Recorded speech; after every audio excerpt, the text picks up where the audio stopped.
Bonjour, bonsoir à tous, bienvenue sur cette plateforme Mireille Laco. Aujourd'hui, c'est mon troisième jour de mon partage de livres avant de quitter votre emploi de Robert Kiyosaki. Dans ma lecture d'aujourd'hui, je retiens que les valeurs de l'employé et de l'entrepreneur sont diamétralement opposées, distinctes.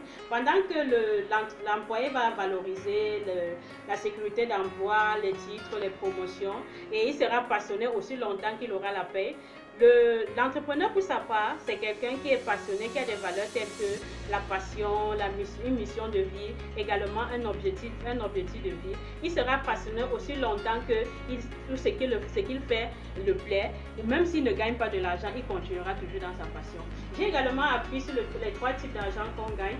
Il existe, selon ce qu'on fait, il y a trois types d'argent. Il y a l'argent compétitif, ce que la plupart des employés gagnent. Il y a l'argent coopératif, ce que les entrepreneurs gagnent. Ils entrent en partenariat avec d'autres entrepreneurs stratégiques. Il y a également l'argent spirituel. L'argent spirituel, on l'acquiert quand on s'adonne à sa passion, sa mission de vie et quand on s'adonne à un but dans la vie.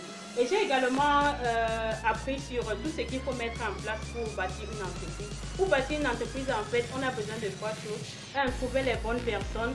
Deux, avoir l'opportunité. Et trois, avoir de l'argent. Très souvent, on a rarement les trois réunis. Robert Kiyosaki me fait comprendre que je dois commencer avec un et trouver le reste en cours de route. Parce que très souvent, je peux avoir l'argent par les bonnes personnes ou l'opportunité. Je peux avoir l'opportunité par l'argent ou les bonnes personnes. Le plus important, c'est de commencer. Et il me fait également comprendre que la plupart des entrepreneurs échouent parce qu'ils sont perfectionnistes. Perfectionnistes dans le sens qu'ils voudraient que leur projet soit parfait avant de mettre sur le marché. Et il me fait comprendre également que le plus important quand on lance un projet, c'est qu'il faut qu'il soit fonctionnel, il faut qu'il réponde à un besoin. Et pour cela, l'entrepreneur doit comprendre quand est-ce qu'il faut arrêter de travailler sur son projet, quand est-ce qu'il faut le lancer. Parce que s'il le lance de façon prématurée, il pourrait encore avoir le temps de travailler sur le projet. Alors que s'il le lance de façon tardive, il va sûrement perdre une fenêtre, une ouverture, une opportunité. On sait très bien que l'opportunité perdue on récupère rarement. J'ai également appris sur l'expérience de vie de l'entrepreneur et l'expérience académique de l'employé. Selon un adage dans les arts martiaux, ils disent qu'un verre plein est inutile, alors qu'un verre vide est utile. Tout ceci est vrai dans le cas de l'entrepreneur. L'entrepreneur, c'est quelqu'un qui est généraliste, c'est-à-dire qu'il connaît beaucoup de choses peu de choses sur beaucoup de choses.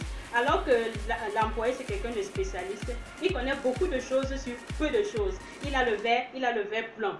Et c'est quelqu'un, et qu'on connaît dans le système académique, le plus tu es spécialisé, le plus tu gagnes. Alors que ce qui est le contraire dans le monde de l'entrepreneur, parce que l'entrepreneur, c'est quelqu'un qui sait qu'il ne peut pas se permettre le luxe d'être spécialisé. Pourquoi? Parce qu'il a besoin de l'information de tous les gens qui l'entourent. C'est pour ça qu'il s'entoure très souvent des conseillers et des experts. Parce qu'il sait que l'information, c'est ailleurs, il ne peut pas tout l'avoir. Et il sait qu'en tant qu'entrepreneur, il est toujours à la quête de la bonne opportunité. Il doit se former et il n'y a pas de jour de remise de diplôme. Merci de m'avoir écouté et partagez, likez, abonnez-vous. Ciao!